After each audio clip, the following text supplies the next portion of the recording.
Tetapi kita bersyukur sebagai anak-anak Tuhan bahwa kita dapat berdoa. Kita dapat mencurahkan isi hati kita kepada Allah. Kita dapat memuji Tuhan. Bahkan menarik, saudara yang terkasih dalam Tuhan. Ketika kita, saudara dan saya, menghadapi masa sukar. Dan orang-orang lain juga menghadapi masa sukar. Kemudian mereka melihat, ternyata kita tetap bersuka cita dalam masa sulit itu. Kita tetap bisa memuji Tuhan. Kita tetap berdoa. Maka orang-orang di sekitar kita akan melihat keberadaan kita. Mereka akan bertanya-tanya, apa rahasianya? Kenapa orang ini tetap bisa bersuka cita? Padahal kesulitan yang dialami, kesengsaraan yang dihadapi. Apa rahasianya? Ternyata ada Yesus, ada Tuhan yang selalu bersama dengan kita sekalipun masa sukar kita hadapi. Amin. Rasul Paulus dan Silas menghadapinya. Tetapi dalam kondisi seperti itu mereka memuji Tuhan. Sekali lagi saya katakan terlalu sulit bagi kita umat manusia ini.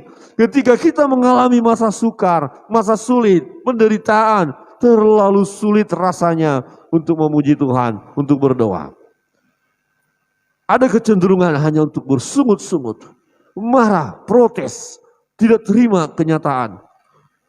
Tetapi sebagai anak Tuhan, kita perlu mencontoh Paulus dan Silas. Bisa saja sebenarnya Paulus dan Silas berkata, Tuhan kami sudah melayani. Beberapa hari yang lalu ada yang bertobat Tuhan. Kami senang. Dan ini kenapa harus masuk penjara? Kami tidak salah. Tetapi karena ada pribadi yang akan mendengar firman Allah di penjara. Karena ada keluarga yang akan diselamatkan. Karena ada kepala penjara yang akan diselamatkan. Rasul Paulus dan Silas masuk dalam penjara. Tetapi menarik, di dalam penjara itu pun mujizat Allah dinyatakan. Akan tetapi terjadilah gempa bumi yang hebat sehingga sendi-sendi penjara itu goyang. Dan seketika itu juga terbukalah semua pintu dan terlepaslah belenggu mereka semua. Siapa yang melepaskan? Siapa yang membuka belenggu-belenggu itu?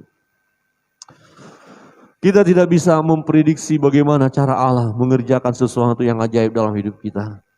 Tetapi yang terpenting dalam hidup kita adalah mari sama seperti Paulus dan Silas berdoa dan menyanyikan pujian kepada Allah sekalipun pada masa sukar, sulit, menderita, dalam kesesakan, kita tertekan.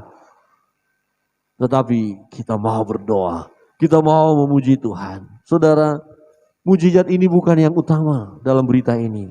Bukan. Mujizat ini memang mereka alami. Tetapi rupanya puncaknya adalah bahwa ada satu pribadi dan keluarganya yang akan memperoleh keselamatan. Mujizat perlu bagi kita. Tetapi itu bukan yang utama. Yang utama adalah keselamatan. Yang utama adalah hidup yang diselamatkan oleh Tuhan.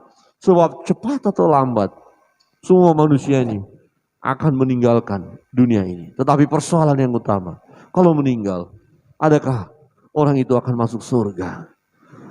Bapak Ibu Saudara yang terkasih dalam Tuhan,